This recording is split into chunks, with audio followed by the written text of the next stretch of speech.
LaMelo Ball, Rob, remember how LaVar Ball, he spoke it into existence according to himself. He spoke Lonzo going to the Lakers into existence. No doubt. He did. He talked a big game, put Magic in a tight spot, Chris. Yep. Because if Magic didn't take him and Lonzo turned out to be a star, Magic would have been in trouble. He played at UCLA. He's in your backyard, and you didn't know he was. Do you know what I mean? Like your judgment of talent. Yep. Am I right? I agree. Look, I've always said, is for all the, rocks people could throw at LaVar, and some of them justified, there is no doubt in my mind that if we didn't know who Lonzo Ball's dad was, I don't mean he wasn't there, but, just he was an average parent and he wasn't talking to the press and we didn't know who he was, I don't think Lonzo Ball would have got drafted number 2. Nope. I really don't. As good as he was, and he had a really nice season at UCLA, but his dad, you're right, Rob, he talked him up so much. He made him a celebrity. Yep. And like you said, he was good enough where it was like, a lot of it was like, okay, he is a legit player. Right, he was legit. He was going to be a maybe top 5, top 8, Chris, right? He was going to be there. And if Magic didn't take him, see, it was like this. If Magic didn't take him and he was a star, Chris, it would be bad for Magic.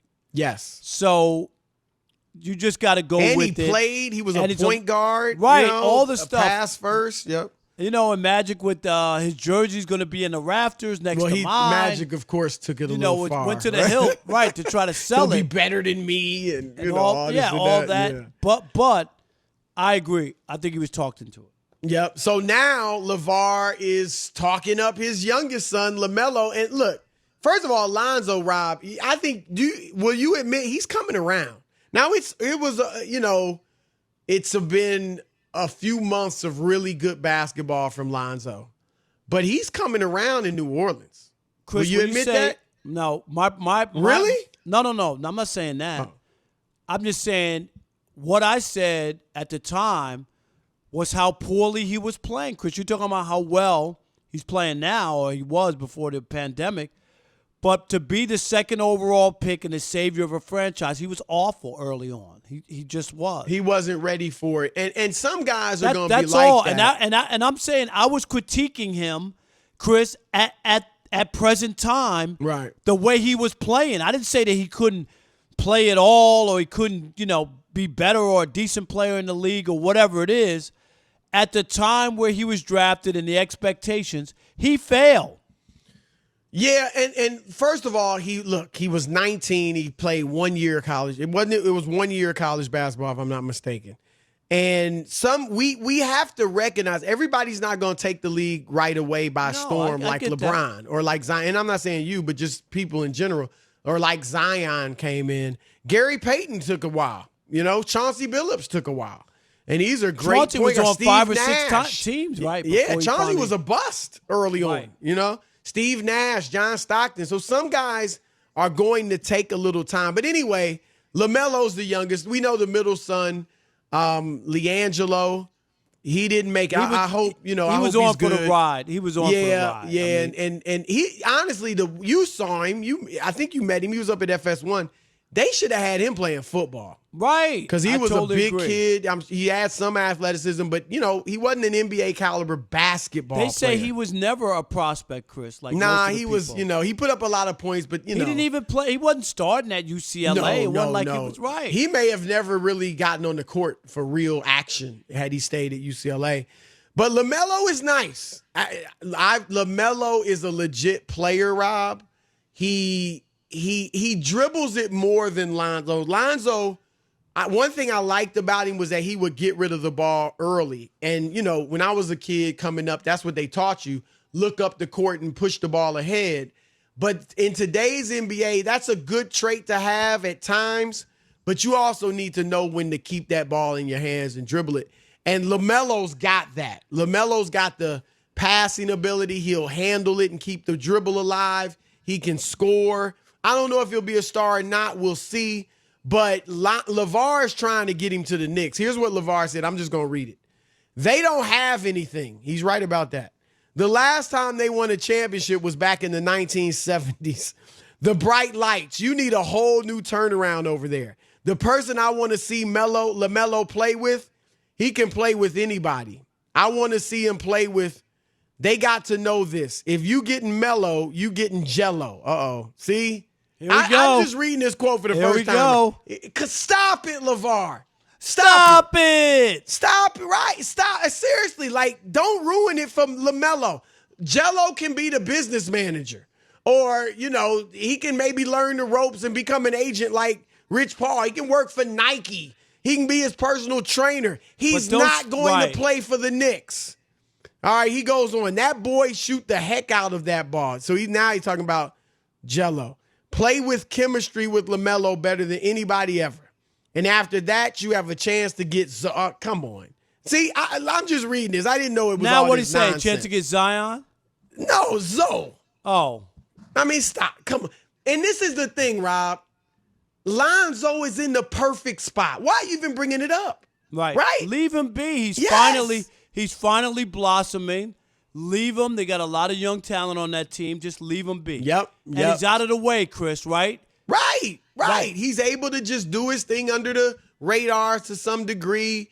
You know, Zion's taking a lot of the attention, which all Lonzo the attention's probably on likes. Zion. Oh, yeah. Right. He probably likes that. You got two. Because Lonzo now is just gravy. You know what I mean? Yep. And he can be the table setter. You got Zion. You've got Brandon Ingram.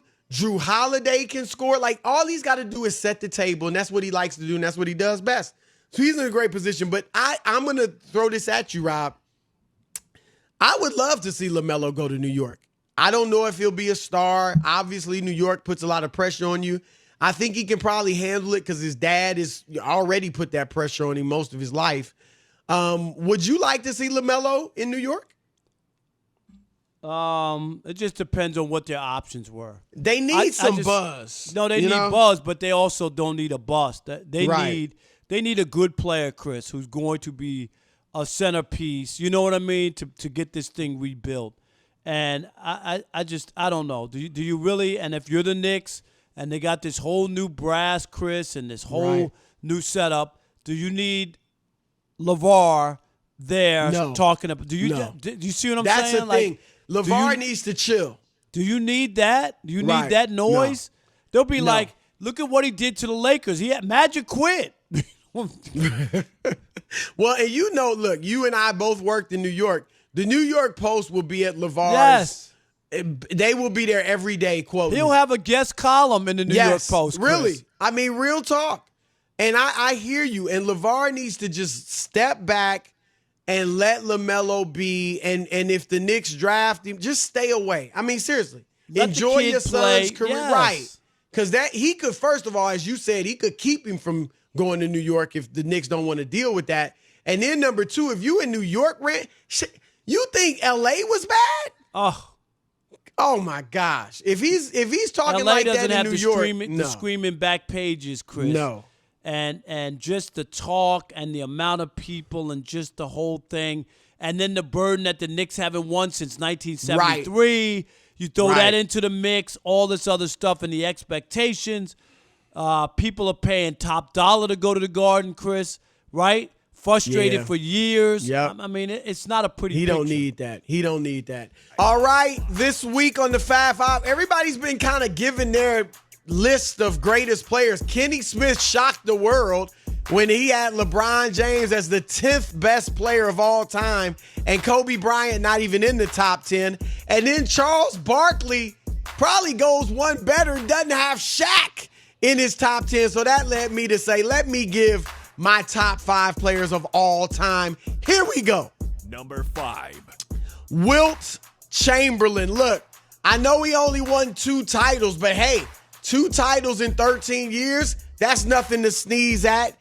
But his individual dominance was just ridiculous. Led the league in rebounding 11 times.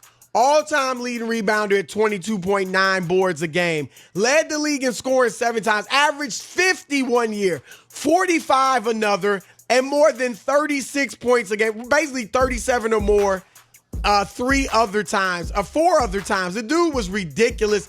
I call the basketball record book the biography of Wilt Chamberlain. Number 4. Number 4, Magic Johnson, the greatest leader, I would say, that we've seen in basketball. I mean, he was the greatest team leader, team player, like knew how, on the court, knew how to get everybody involved. I know he had Kareem, but for the second half of Showtime, Kareem was older. He still had the sky hook, but Magic did a lot to help carry Kareem throughout the later years of his career and keep him effective. Magic Johnson was just a flat-out winner.